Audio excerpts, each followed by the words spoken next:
శ్రీమాత్రే నమః. నమస్తే అండి. ఎన్నో మంచి మాటల్ని ఈరోజు మనం ఈ వీడియోలో చెప్పుకుందాము.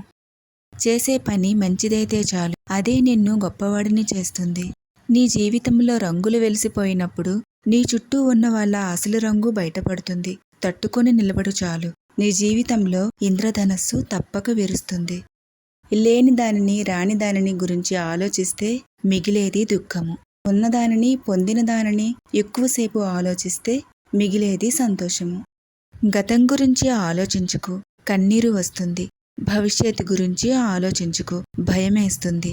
చిరునవ్వుతో వర్తమానాన్ని ఆస్వాదించు, సంతోషం మీ సొంతమవుతుంది. రంగులేని పువ్వుకు ఆకర్షణ లేదు, అలలు లేని సముద్రానికి అందం లేదు, సూర్యుడు లేని ప్రపంచానికి పగలు లేదు, లక్ష్యము లేని జీవితానికి విలువ లేదు. చినుకంత అనుమానము ఏ బంధానికైనా ప్రమాదము. సముద్రమంత ప్రేమ ఉన్నప్పటికీ ద్వేషానికి, దూరానికి అదే మూల కారణము. ఒక్కొక్కసారి నీ నిజాయితీ, ధైర్యము, తెలివితేటలు ఇవేవీ నిన్ను గెలిపించలేనప్పుడు ఓర్పు, సహనం మాత్రమే నిన్ను గెలిపించగలవు. గెలవాలంటే కష్టాలను ఓర్చుకోవాలి, బ్రతకాలంటే ఇష్టాలను మార్చుకోవాలి. నీకు నీ మీదున్న నమ్మకమే విజయానికి తొలిమెట్టు.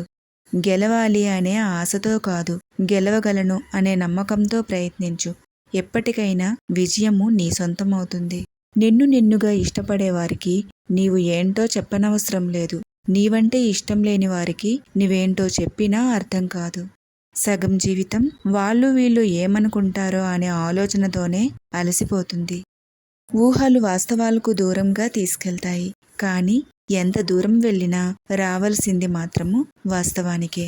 నేను చేయగలను అనే నమ్మకం నీకు ఉంటే ఎలా చేయాలి అనే మార్గము అదే కనిపిస్తుంది.